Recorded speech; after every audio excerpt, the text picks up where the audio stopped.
Welcome to this episode of Harvey County Talk. As always, I'm your host, Lance Gormley. Our guest on the program today is Sedgwick City Chief of Police, Bryan Hall. How are you doing today, Bryan? I'm doing great. How are you doing? Very good. I can't complain.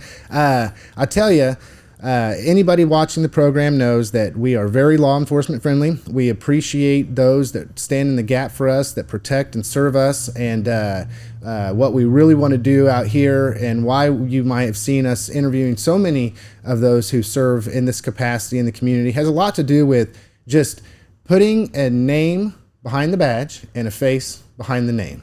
So, you know, I really do, once again, appreciate you coming out. When we talked a little bit about it, Bryan was like, man, I don't know. I've never done a podcast before. And I was like, come on, we can do this. And I just explained to you a little bit about what we like to talk about on the program. Yep. And you, without hesitation, said, absolutely, I'd love to come out there and be able to just tell my life to those that are listening and why I picked law enforcement and the whole deal. So without further ado, what we like to do is just get to know a little bit about you, about maybe where you could tell where you were born, where you went to school. Did you move around a lot? Did you stay in one place? Did you have sports that you like to do? Just kind of give me your childhood and maybe family dynamics and what your high school years were like, if you did or didn't go to college. Just give us a little bit about who is Bryan. Okay. Well, you're right. I did move around a lot. Okay. I was born in upstate New York. Okay. The Finger Lakes region by Rochester. It's a beautiful country. If anybody needs a vacation, go there in the autumn. You'll be amazed by the leaves changing and just the natural beauty of the place.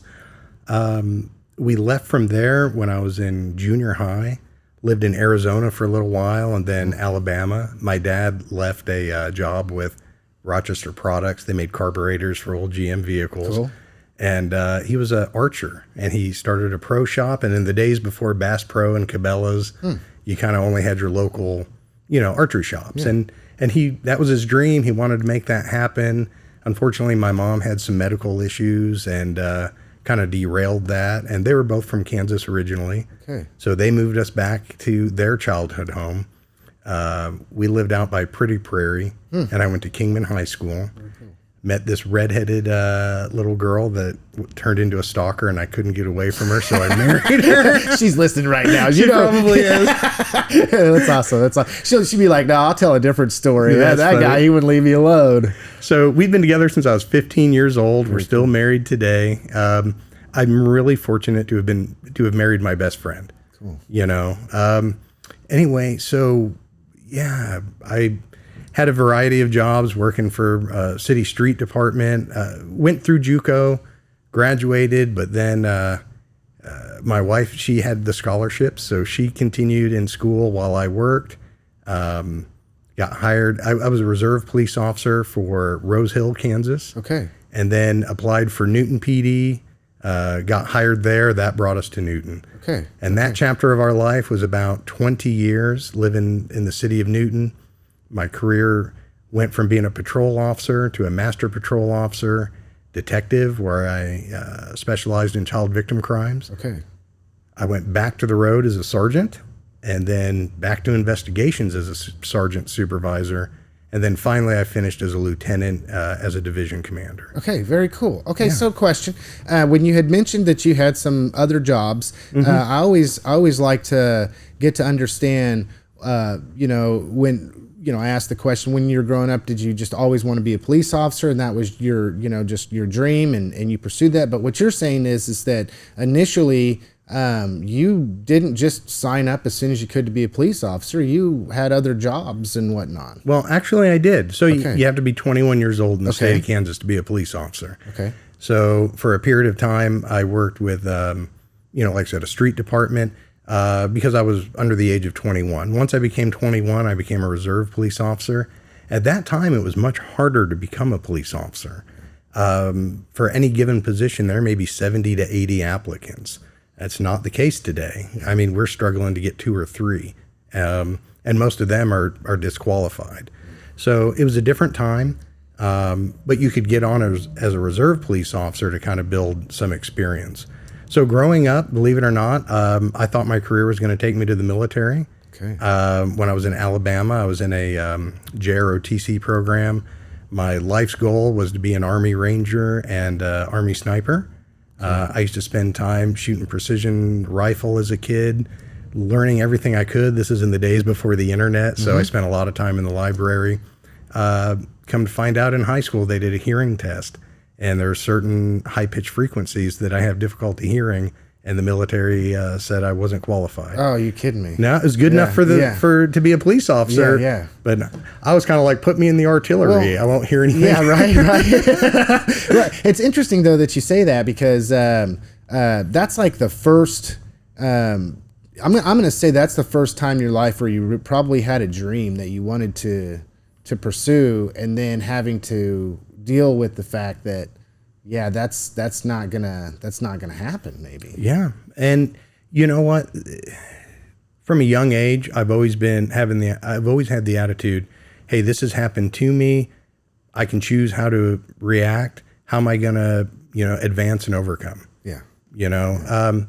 Had other difficulties in my life that are kind of personal, but I think that helped shape me, and my persistent mentality. Yeah. Right. Okay. So the first place that you went, you got on the reserves. Now, was that when you lived in Pretty Prairie and Kingman, or was that Rose Hill? Were you in reserves in Pretty Prairie and then went to be an officer in Rose Hill, or how did that? Sorry, we had moved when my wife was in college at Wichita State. We moved to Andover. Okay. Had a little trailer. The mobile home park that got destroyed by the tornado? Yes. We were fortunate to get one of the mobile homes that was moved in right after. So we started our young family, in that mobile home. And I worked for the city of Andover, and then because I worked for the city, I couldn't volunteer as a police officer for the city. Okay. So I had to go a little bit south to Rose Hill to volunteer. Okay. So what when you signed up to do that, was it I guess what you thought it was going to be versus what it turned out to be, and was there a difference, or was it what you thought it would be? So like you go there, you apply. They allow you to be a reserve officer and volunteer for that police department. At that point in time, was it something that you decided, yeah, this is for me, or was it something that you were like, wow, this might not be what I thought it was going to be? Mm-hmm. It was absolutely better than I thought it was going to be. My idea was that small towns, nothing happened. It was going to be Mayberry. And I think my very second night out, we responded to a shooting. Oh. And rendered first aid to an individual who had been shot by a handgun, had that sense of actually impacting another person's life in a positive way. And you can talk about drug addiction. Helping other people is one of the most addictive drugs. Yeah.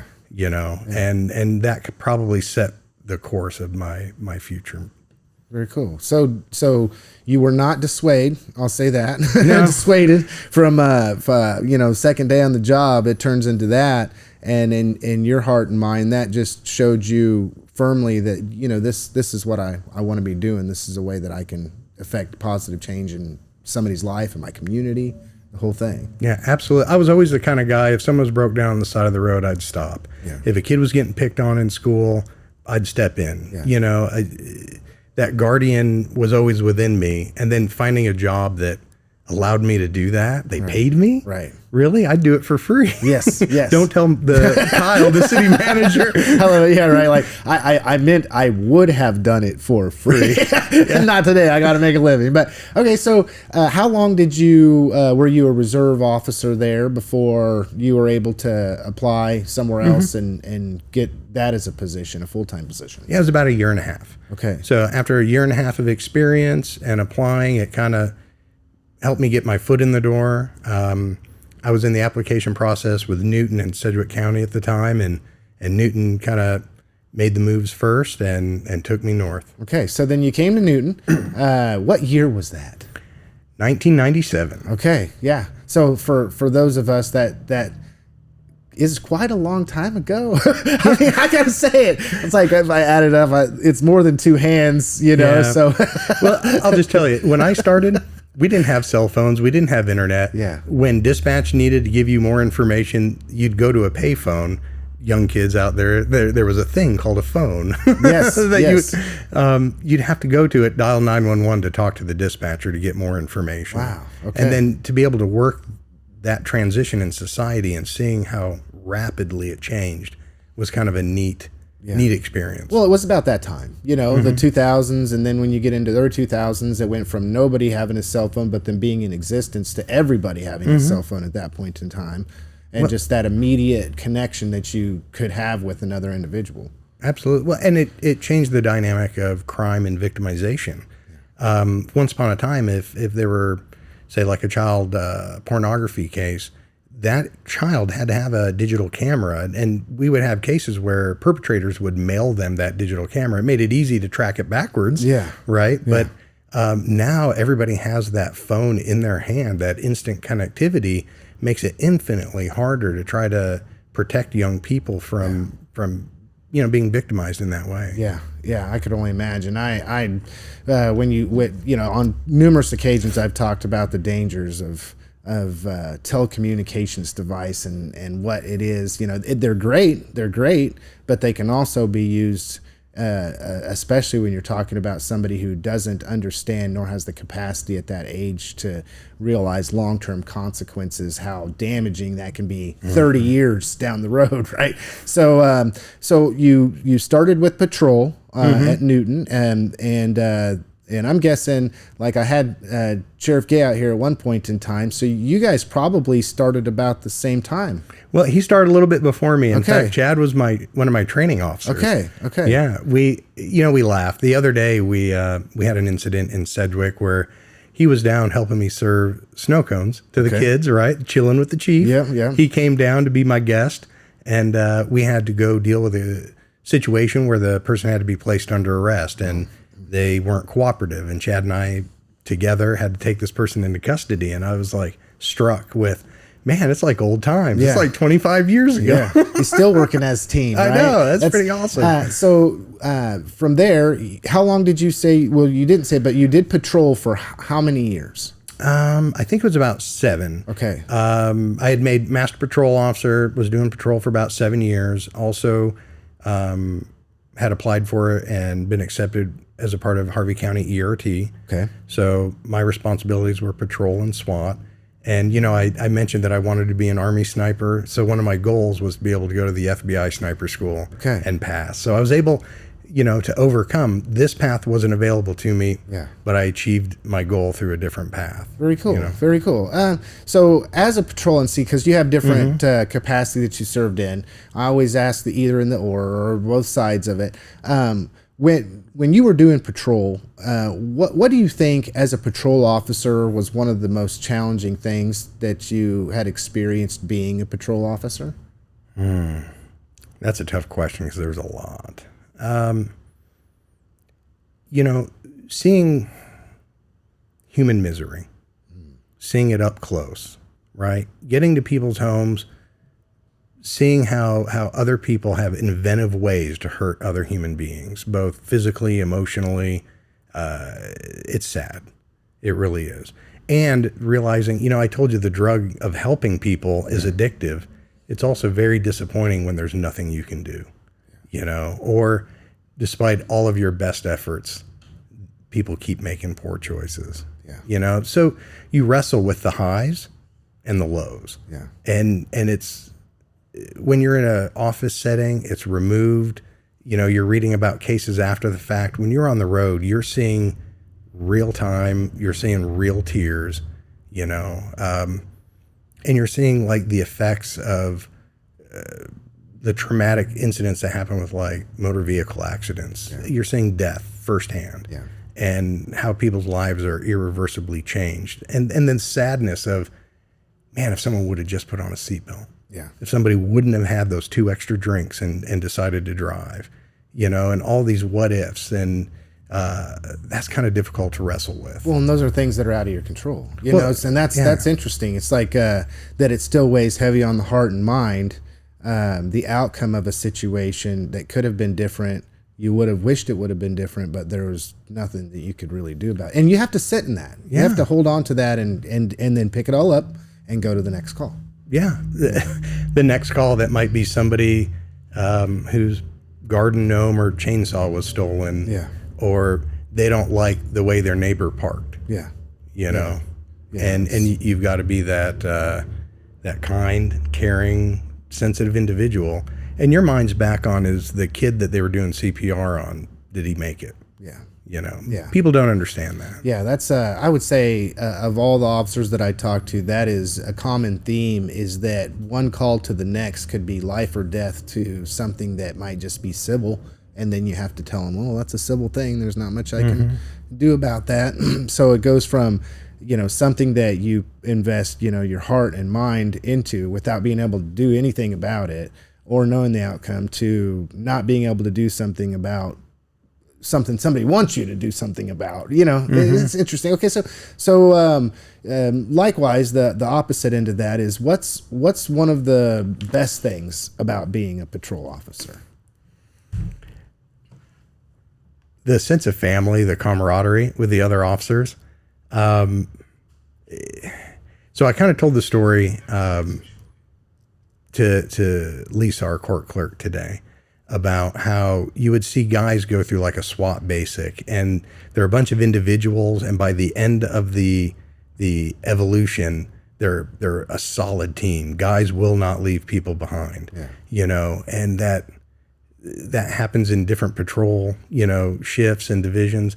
One of the challenges that I'm going to face in Sedgwick is we don't have a large number of officers, and we all don't patrol together. So we're not going to have those common stories, you know, but absolutely, hands down, lifelong friendships, bonds, you know, built with other guys. That's amazing. Yeah, and I've heard it said it's like a brotherhood, but we know that it's not all brothers. that it's a family. You know, it's a family amongst each other of individuals that rely on one another, especially in the heat of the moment. I mean, definitely.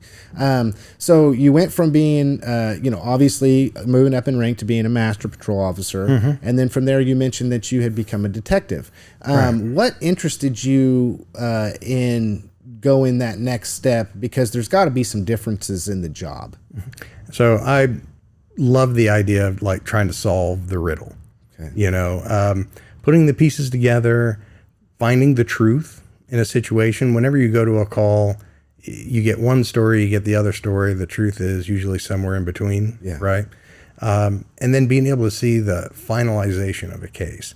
As a patrol officer, you take the initial report, you hand it off, and you really sometimes don't get closure. Yeah. And you also don't get to bring closure for the families involved. With a detective, you're able to build relationships with the victims, work through the criminal case, and try to find them that closure.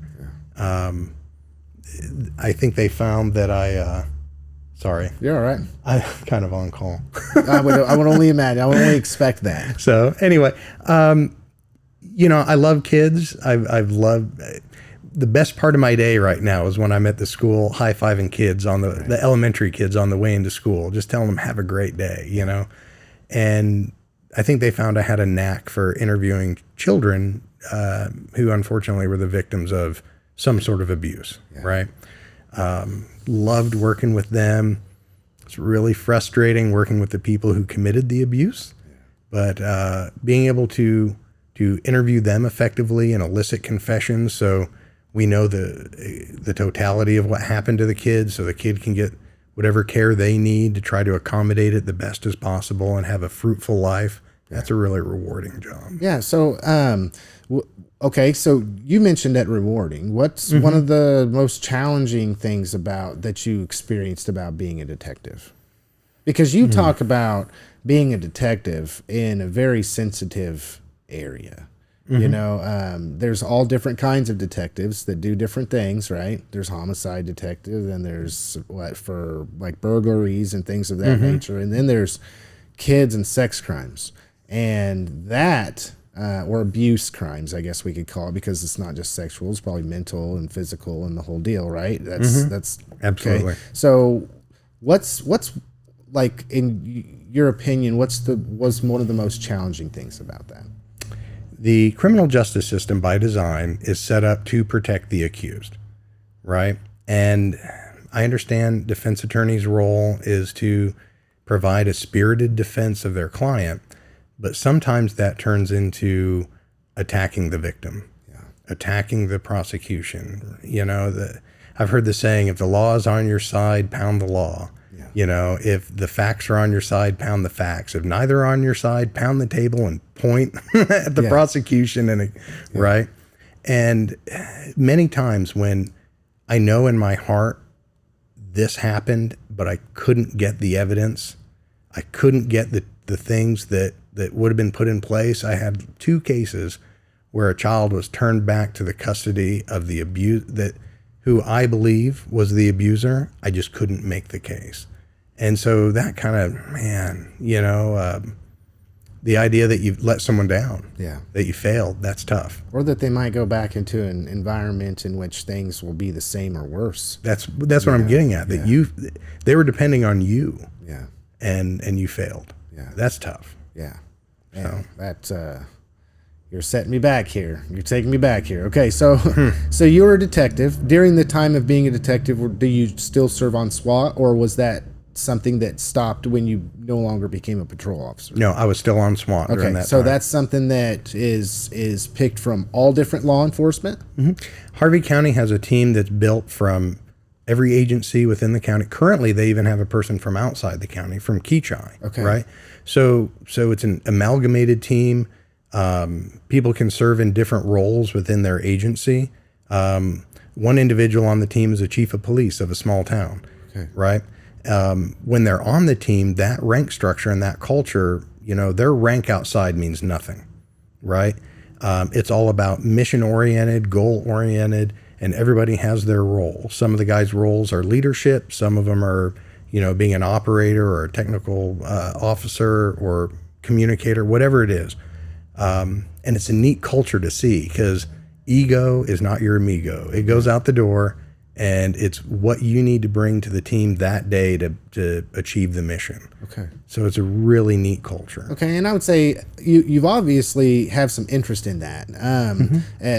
I would think that, we call it SWAT, but it's really ERT, Emergency Response Team, correct? There's many different names across the country, each unit. Here in Harvey County, it's the Emergency Response Team. SWAT is probably the most known name for a tactical unit. Right? It's like Kleenex is the name you call all tissues. Yes. Understood. I get it. Right. I use that analogy myself. That's kind of funny. So there's since that is separated apart, I want to ask about that because I'm interested.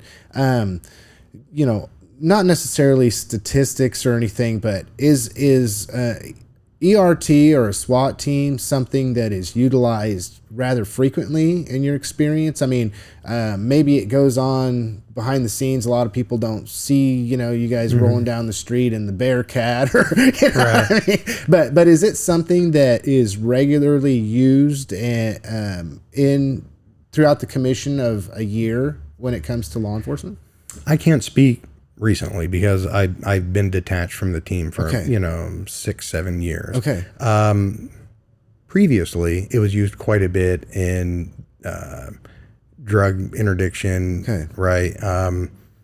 Serving search warrants, things like that. Now, that's a role separate from its incident response. So if you have an armed subject or a standoff, something like that. So that was kind of 2 different disciplines with how the team was utilized. If you get Scott Motes on, he's the new team commander. I'll bet you he can talk about how it's been used, more recently.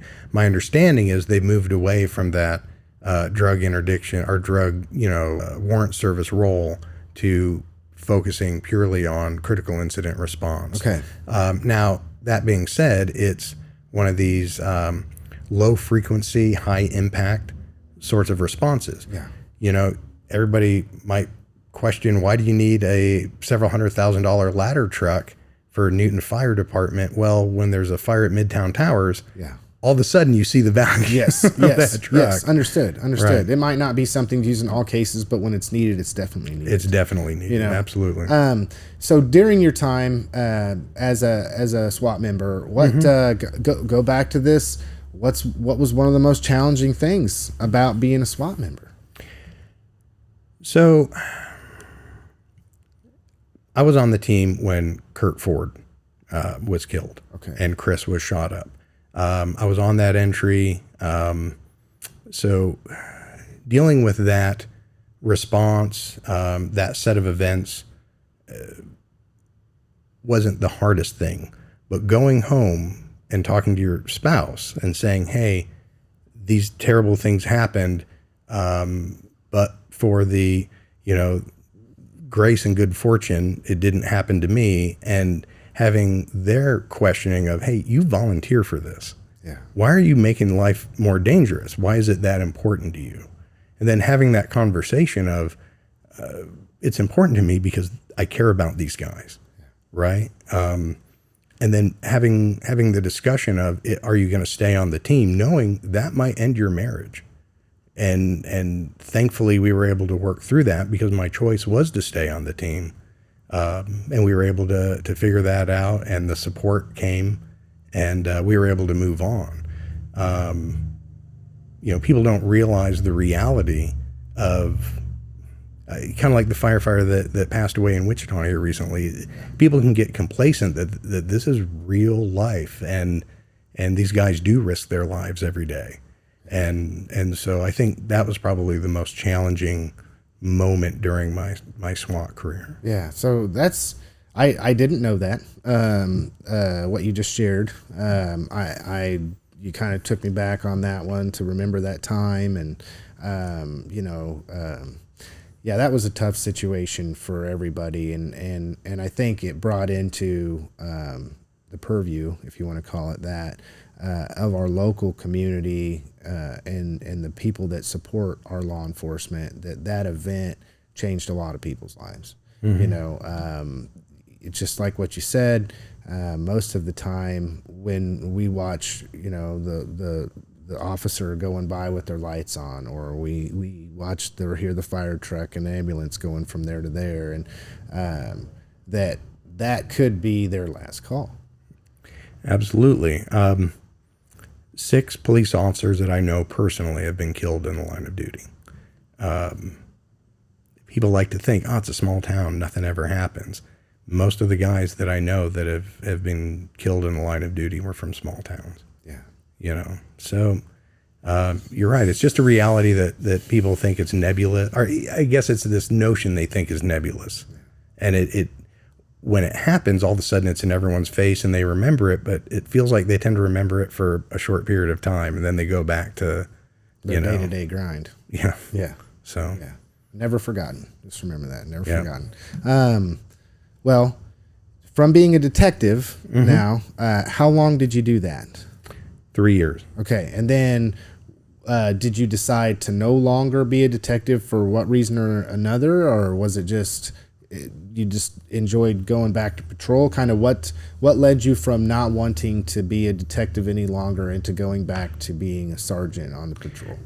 So I was shouldering a lot of child victim sex crime cases, and it started to take an emotional toll.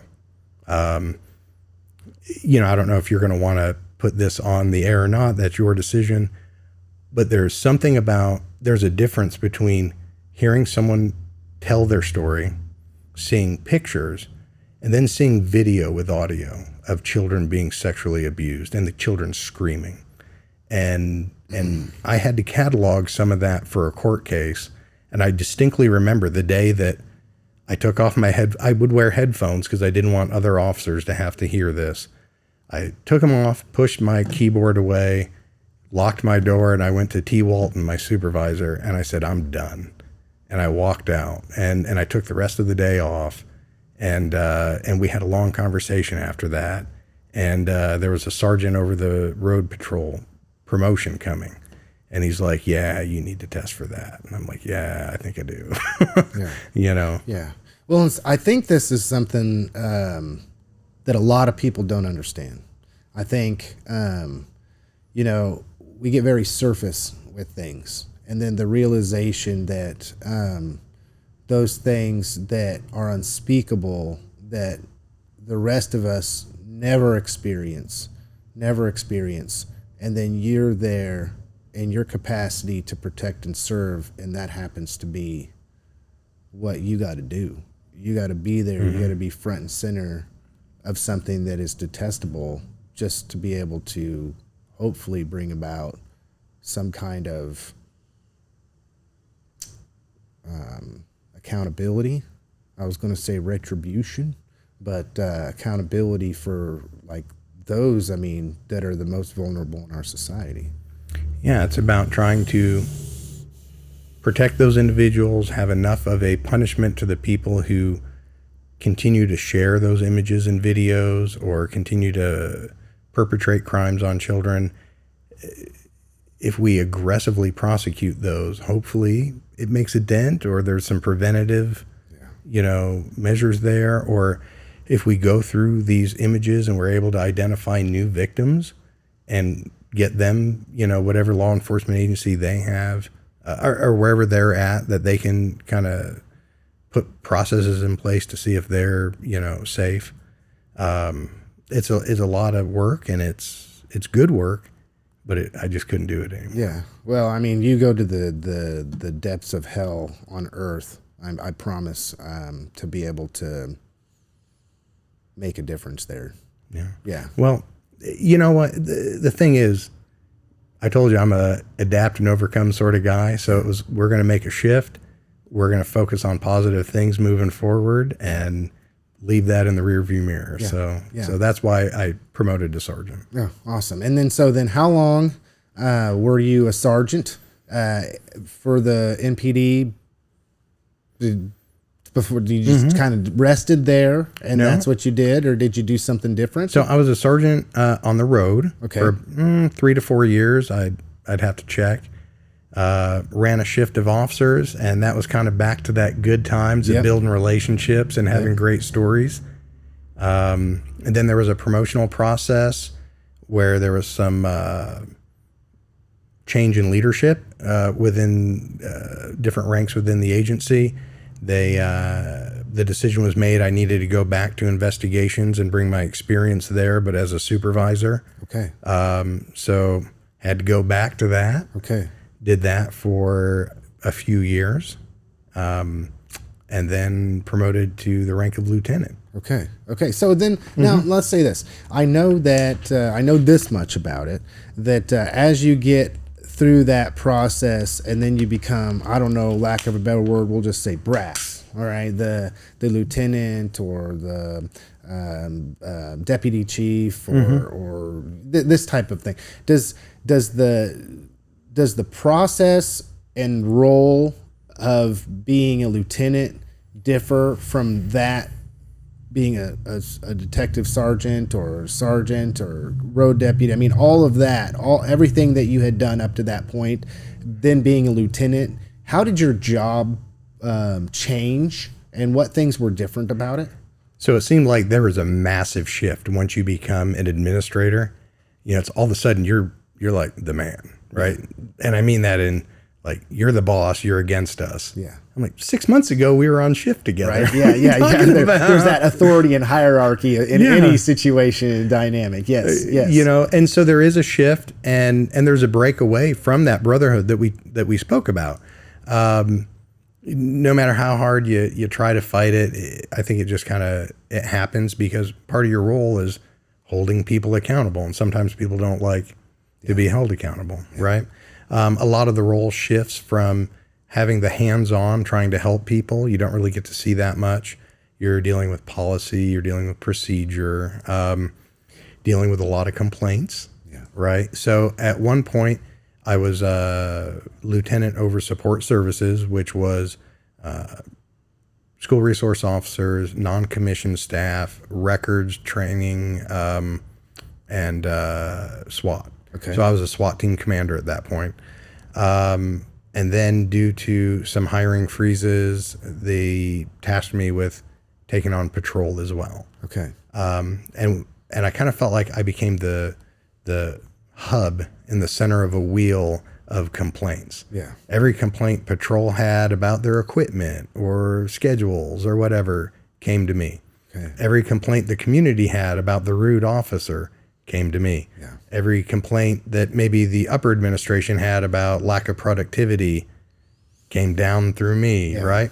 And so it really was about a year of just dealing with negativity. And I'm not that guy. No fault, but yeah, and it's interesting that because of the way it was designed, you wound up, like you said, just being the person that is constantly doing your best to put out fires that doesn't necessarily, it's administrative fires. Yeah. You know, you're not running to the rescue to help somebody. You're not saying that's not the case, but being in an administrative role, it becomes more about putting out fires that have, like, I guess, because I don't want to put any words in your mouth, but doing that job and being in the administrative role, did it, in your opinion, did it change maybe how you viewed yourself internally and the job that you were wanting to do? Like, I mean, all throughout your career, you're out here hands-on, you're right? And then in this situation, it's kind of hands-on, but not in the same way at all.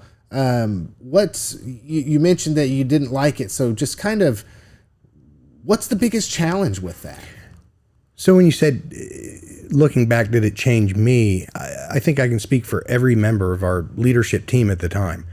They 100% didn't feel like they changed as individuals. Yeah. They wanted to take care of the guys. They wanted to deal with, do the best they could. But maybe some of the perceptions about them did, because they didn't understand, I want to take care of this problem for you, but I also have to be careful about this situation, and we have a request to cut budgets, and we have, and I can't, it's not a good leadership practice for me to point fingers and blame and just say, hey, listen, guys, we're not able to accomplish that at the time. Well, that leaves people to jump to conclusions and create their own narratives.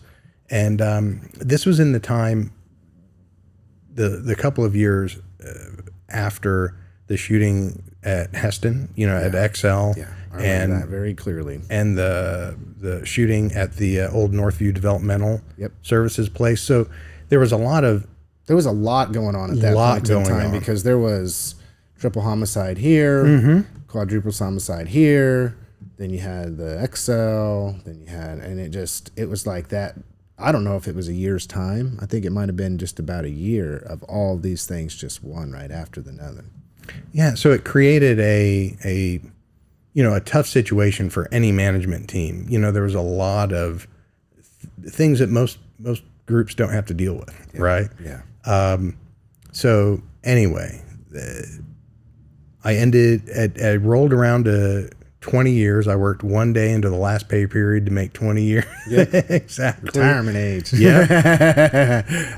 Hit that button and decided it was time for something different, because I found myself becoming a negative person. Yeah. That's the last thing you want. Yeah. As being a law enforcement officer, is being jaded. Exactly. Yeah. And it's funny, my brother, he owns a farm out by Inman, and we were sitting around this big bonfire, right? And he's like, hey dude, welcome home. Yeah. What do you mean? He goes, I've seen you smile more. I was there for 2 days, these last 2 days, than I have in the last 20 years. Yeah. He goes, in high school, you were always the guy joking with a smile. You could make a joke in any situation to get people to laugh. And he's like, you went away for a while. And I looked at my wife and I'm like, seriously? And she's like, yeah, absolutely. So do you think you feel, okay, this is interesting to me. I would almost put the term, like, you went into survival mode. You of all the things over 20 years that you talked about doing, and then being, in some situations that some people would never be in, even if they're in law enforcement as a detective. And then what you mentioned about the incident with Kurt and everything, all that together, there's got to be a point in which you hit autopilot as a human being, I would think. There's got to be a layer at some point in a career, your career, or just in law enforcement in general, where you have to say, okay, I have to detach my emotions. I have to detach certain things about myself to do this job right now that's fear. You have to detach yourself from fear. You have to detach yourself from any emotion and get that job done. Is that a wrong way to look at it? I don't know that's wrong at all. I think you're hitting the nail on the head. It may not be detaching yourself from emotion, but being able to control your response in the moment, right? So very controlled. You just had to live a very controlled existence where duty took precedence. Sure. And I still do. I'm currently reading Meditations again by Marcus Aurelius, and it's about you can't control the events happening around you. You can only control your response to those events. Right. And your judgments, right, of those. So I think it should be, of course, mandatory for all police officers to be able to divorce what's happening around them and what's happening to them. You know, this and how you respond to it. You know, you can control that. Yeah. So sometimes that might get misinterpreted as being callous or cold. Yeah. But I don't ever want to lose that. I want people to know I care about them. Yeah. But also, how do you know, and this is something you might edit out because I'm just kind of like thinking out loud. How do you go to a scene? I actually took a call the other day where the lady was she was upset and she just looked at me. She goes, I just want you to give me a hug right now. and I said, look, I'm going to break protocol and do that because that's what you need as a human being. Yeah. But every fiber of my being was like, no, don't open yourself emotionally to this situation because I'm not going to make good judgments if I do that. Very good call. Interesting. Well, okay. In your capacity, so after you're sitting there and you're starting to, decompress is what I'll call it. The opportunity to leave that behind and then to process through all of that stuff, because I'm a firm believer that there comes a point where when you've detached yourself from a situation or an environment, that is where the long-term, I'm not going to call it healing, but the long-term evaluation without more getting put on top of it, right? As far as if once your law enforcement career you've made choice to leave that, then there's no more things happening day to day as they were before in law enforcement that just keeps heaping stuff up on the pile. Right. So you can do a lot of introspective thinking at that point in time. Did you, at that point, were you like, man, I'm glad that I did all that I did, but this just probably not for me anymore. I'm looking for something different to do? Yeah, absolutely. So the analogy I use is if you have a cup, and all of these experience in law enforcement is people throwing in little shots of water into that cup. It begins to fill, and you can do whatever it is that works for you as a way to accommodate those stresses and deal with it and empty the cup, right? Yeah. But if people are filling that with a bucket and you're scooping it out with a spoon, eventually it's going to overflow. Yeah. Right? Once you leave law enforcement, now you have time to just keep emptying that cup, right? Great analogy. And so I was out of law enforcement for 5 years, just over. I mean, I had to take my challenge exam to keep my certification. Yeah. I missed it by like a few weeks, right? Or a month. So I was out 5 years. And in that time I left, I went to work for a pipeline and basically did calculus 12 hours a day and that... Hey, it was boring, but it was emotionally not taxing. Absolutely. Yeah. Right. I kind of worked at a pumping station that a lot of the time I was alone with my thoughts, had the ability to process things. And so I think it was pretty healthy. Yeah. Right. To just completely unplug from. Now I'm great. I feel like I'm great in a crisis. I'm able to make decisions. I'm able to process things quickly, but sometimes it's good to also be peaceful. Yeah. You went on vacation. Yeah, basically. Yeah. He's like, I'm going on a prolonged vacation, right? Right. So we know now that you're the chief of police for the city of Sedgwick, which is a quaint town. I like Sedgwick a lot.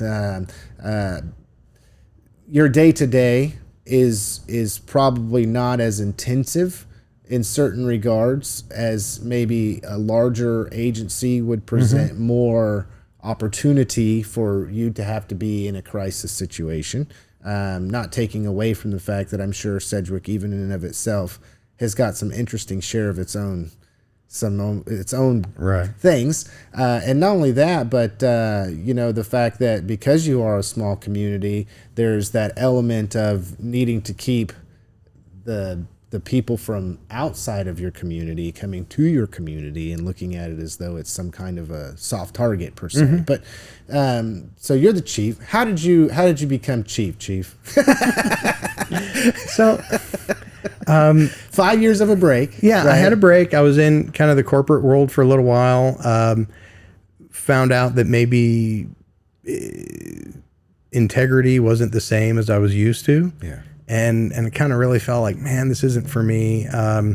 Took a contract with ATF and was working with their NIBIN project. That's the National Integrated Ballistic Information Network. Okay. So that's a mouthful. Yeah. So we were working in a lab, not like a beaker and a computer lab, right? Yeah. But where you take images, microscopic images of the tool marks left in primers and breech faces of a fired shell casing and matching it almost like a fingerprint to other crimes. And that's kind of cool when you can connect a murder to another shooting. Yeah, like especially that's technological advancement at its best. Yeah, it's great work that they're doing down there. Supported 100%. But I had about a year and a half ago a back surgery. I was I'll tell this story again if you want to edit it out, fine. But the doc said I had one of the worst acute disc ruptures they'd ever seen. Nice. I lost the use of my legs from the impingement on my nerves, right? So I'm on the ground screaming in pain.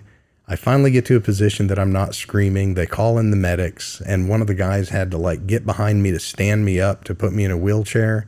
And when I finally got to the hospital and medicated enough, my father-in-law tells me, Bryan, I never thought I'd see in the embrace of a fireman screaming, bend me over, bend me over. That's horrible. It's like, quit making me laugh. It hurts. When they stood me straight up. I was like, no, the pain was killing me. Right. But I thought I'd never be able to be a police officer again. Right. After about a year, they went back in and did another scan of my back, and the disc had retracted. It's healing great. The problem is, it had calcified around where that disc was. So now I had new bone impinging that nerve. We did a surgery where laminectomy, where they cut off the back of one of my vertebrae, went around the spinal cord and broke away that calcification. After about 3 months, I thought it was the worst choice I ever made because it was even worse than it was before, right? But after 3 months, it was like being a new man. I'm one of those rare occurrences where a back surgery works really well. But fast forward 9 months, this will be like maybe January of this year. I started saying, man, I want to get back into it. Yeah. I feel good. Maybe I could be a reserve police officer somewhere. Yeah. Maybe a part-timer. Right. And I started looking, and I saw that Sedgwick had the chief of police slot. So I got into some of the the history of what had happened with their past chief of police, and then some of their hiring. Yeah. And I saw where they chose not to go with a couple of candidates that they had. And I thought, wow, with my background, with all of the training and schools that members of Harvey County paid for me to go to, maybe I could bring that back to Harvey County and really help out in Sedgwick. Yeah. I sent in my resume, and Kyle Nordic, the city administrator, get along really well. He said he looked at my resume and was like, okay, who's pranking me? Right. Like, yes. It's like, this guy should be in Des Moines or something. Yeah. Yes. It's interesting that after all of this, you found a way to overcome and then to go back to service. Yeah. In the end, it's full circle. And it's so rewarding. And I really thought, man, Sedgwick would be the kind of town that I could build relationships with people. Even though I'm the chief of police, I'm not like stuck in an office administrator. Yes. Right? Still out. This morning, I was out high-fiving kids on the way into school. And I got to tell you, when they're walking up and they've got kind of a dour face, they're heading to school, and you smile real big and make eye contact and they smile. Yeah. High five, have an awesome day. Yeah. You know? Yeah, you're changing hearts and minds. You know, I'm telling you, being in the capacity that you are, I could only imagine that the type of interpersonal relationships you could build with your community being the size that it is. And it's great. I was warned. They said, Sedgwick is really standoffish. You know, they don't like outsiders. I've not seen that. Yeah. Well, you're not really an outsider. You're kind of Harvey County. Yeah. Guy, you know? But people, I'm with you. Yeah. People have been They're awesome. cautious. Yeah, people are cautious. You're coming into their community. They're going to size you up and down, you know, to figure out what's up. Yeah. So they have a community page on Facebook called Chatterbox. And I didn't make any friends my first post. I said, hey, guys, I'm new to town. I want to be an active member of this. I want to communicate and have transparency. But let me ask you, instead of just griping on a social media platform, why not come to me? Yeah. You know, this does no good but stir up, you know, animosity and bad feelings and drama. Come to me. Let me help you. Yeah.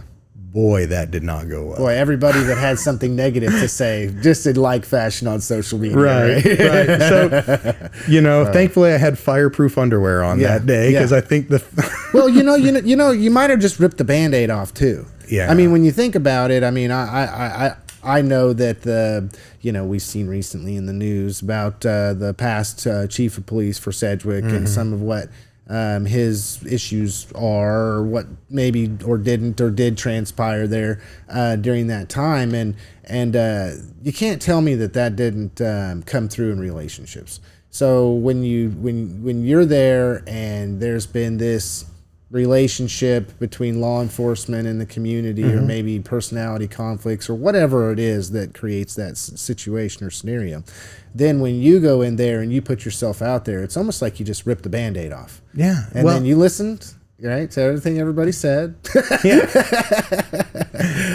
So, you know, just to give you an example, I walked into the American Legion and it was like the old Westerns where the stranger walks in and everybody stops and turns. Yeah. And I'm like, they were asking me, what's wrong? I said, I'm just stopping in to introduce myself and say hi. One individual told me they hadn't seen a chief of police or a police officer at all walk in there for 5 years, you know? And the next several times that I walk in, there's that suspicion.